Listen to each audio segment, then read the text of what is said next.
Hi students, I'm Dr. Anandhi. Welcome to my channel Make Biology Simple.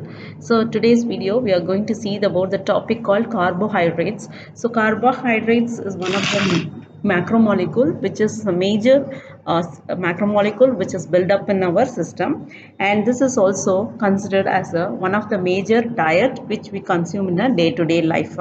So regarding to that only we are going to see what are carbohydrates, how many of them, or classifications are there, and what are the basic functional group. All these together only we are going to see in today's session. So let's go into the video. So carbohydrates. So what does it mean? Carbohydrates mean it is the generally we regard the carbohydrates regarded as the hydrates of carbon, so that's why it is called carbohydrate. It is having H2O and along with it carbon is attached, so carbohydrates are nothing but hydrates of carbon. And they are also having another name called saccharide. Saccharide means sugar, so it is having a taste of sweet taste. So that's why this saccharide is also the another name got for the carbohydrates. And the most abundant carbohydrate what we consume in day-to-day life is starch. Starch from the plant sources as well as from the glycogen from the animal sources. These are the major polysaccharides we consume in the form of carbohydrate day-to-day life. And of course, whatever the carbohydrate way we consume, it is converted back to the glucose. That means it is getting metabolized or digested, and finally the cells will uptake in only the glucose. And we know very well the glucose is a major source of energy. The energy ATP production is depend mostly on the glucose first, then only it goes to the fat, that means lipids. And this is what the basic introductions what we have to know is saccharides is coming from the table sugar in several languages, and sarkara in Sanskrit, and chakaro in Greek, and saccharin in Latin. So it is nothing but hydrates of carbon or saccharide. So this is what the carbohydrate mean. Now we are moving to the importance of carbohydrate. Why we need a carbohydrate? What is the importance of carbohydrates? So it is widely, we have, you know that it is one of the macromolecule. The macromolecule means most abundant component present in our body. So that's why it is called a macromolecule. And this has to be widely distributed in nature. Just now I told you starch or glycogen. So these are the two major molecules, macromolecule, the carbohydrates present in the nature abundantly. And then they are the key intermediates of the metabolism. That means the carbohydrates have to be converted to simple sugars like fructose, galactose and glucose. And they are also important structural component of the plants. In the plant, the particular part, the cell wall is made up of cellulose. So what is the cellulose? Cellulose is also a polysaccharide like starch, and they are the central materials for the industrial products like paper fibers production. So this carbohydrate, which is cellulose from the plant, is utilized for the production of paper.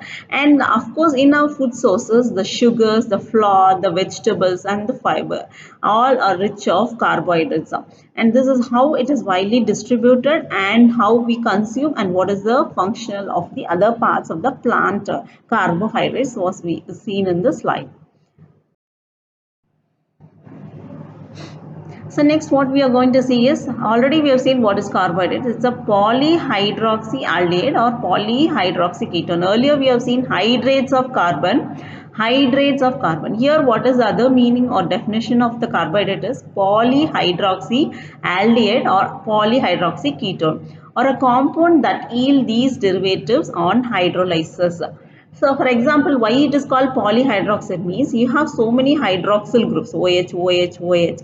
So like this, so many hydroxyl groups are there, and the functional group, it carries either aldehyde group or a keto group. So the carbohydrates can be defined as a polyhydroxy or polyhydroxy keto form, which is converted by the hydrolysis of this compound. It is called carbohydrate.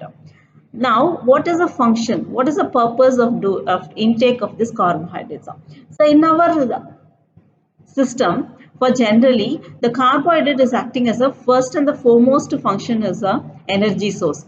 From the glucose only we are immediately getting the ATP energy, that is the universal currency of energy, By metabolizing this glucose to pyruvate and then enter the TCA cycle like acetyl-CoA and finally enter into the ETC as a carbon dioxide, sorry, water and ATP production. And this is also one of the intermediates of metabolism. So the glucose is converted to a acetyl-CoA. Acetyl-CoA is one of the intermediate of the metabolism. And the carbohydrates can, if it is in excess, that can be stored in the form of glycogen in the case of human, that is animals.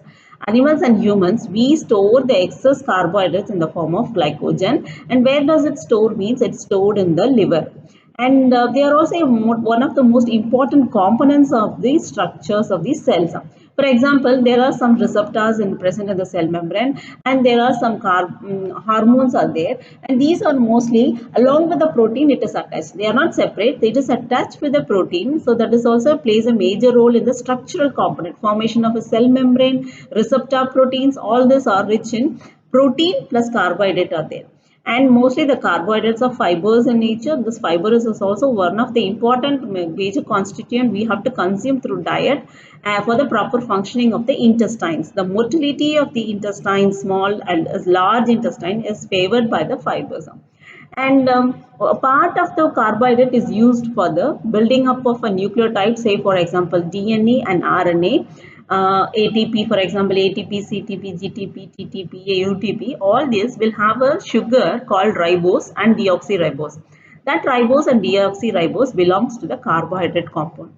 And once again, this carbohydrate, like say for example, uranic acid and then the gluconic acid, which is converted to uranic acid, which is involved for the detoxification. What is the meaning of detoxification? Means the unwanted or the harmful substances is getting converted to a non-toxic one. So that process is called detoxification. So these are the major functions our system will depend upon the carbohydrate as a main source of compound. So now we are moving to the classification and nomenclature. How far it has been categorized, how far it has been regularized. So that is what called classification, or nomenclature is how we name a particular carbohydrate. So that is what we are going to see now. So the carbohydrates are usually classified into three groups. One is monosaccharide, the next one is oligosaccharide, and third one is polysaccharide. These are the three major classifications of carbohydrate. So mono, it represents single. Saccharide is representing a sugar. Oligo means it is having more than 8 or 10 molecules of sugar, and saccharide sugar. Poly is having n number of sugars, and saccharide is we call this a sugar. So mono, oligo and poly represents the number of the glucose or fructose or whatever it carries. Saccharide is sugar, or we call it as carbohydrate. So that's why it is carrying as monosaccharide, oligosaccharide and polysaccharide. How we are going to name it? So under the monosaccharide, oligosaccharide, polysaccharide, how we are going to name it? That is called nomenclature. Based on the functional group. First and the foremost criteria of the nomenclature is functional group and number of the carbon atoms it carries. So the carbohydrate starts from the 3 carbon. Tri means 3, tetra means 4, penta means 5, hexo means 6, hepto means 7. And usually the carbohydrate is having only two types of functional groups. One is aldo group and the other one is keto group. In the earlier slide we have seen aldo is CHO, keto is C double bond O. So this is the mostly the functional groups carried by the any carbohydrate. None of the other, let's say for example keto or ether or something alcohol, it's not there. Only the aldo and the keto is the main functional group where the carbohydrate carries.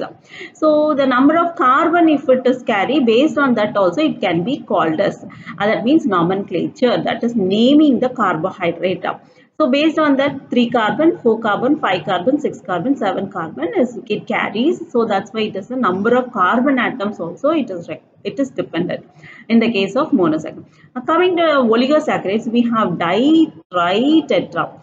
Di, if you have only single sugar, it is coming under mono. If it is having more than 1 or 2 or 8, we call it as oligosaccharides.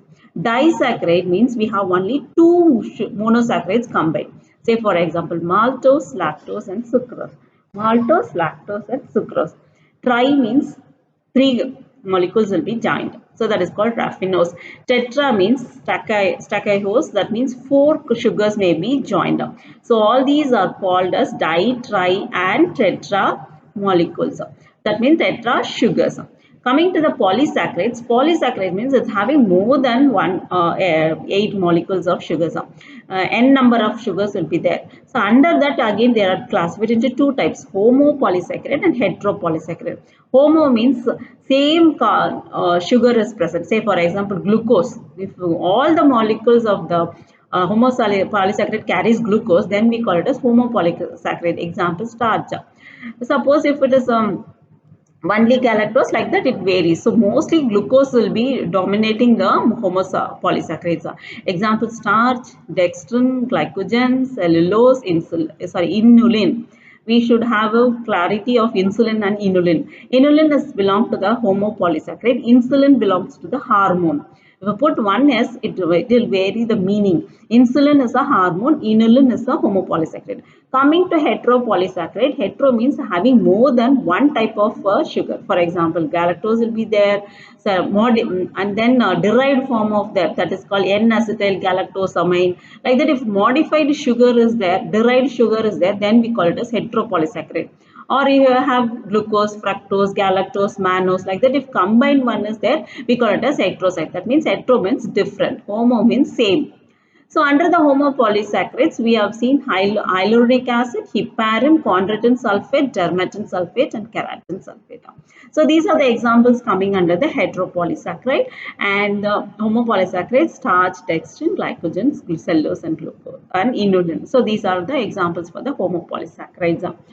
I hope this video will be able to understand the basic concepts, what is carbohydrate, how they named it, and what are the different names given in different languages, and what are the classification, how we have to name. All these details in this video can able to understand very clearly. So we'll see next in the detail about the monosaccharide structure, function, and everything in the next video. That's all in today's video. Thank you, students.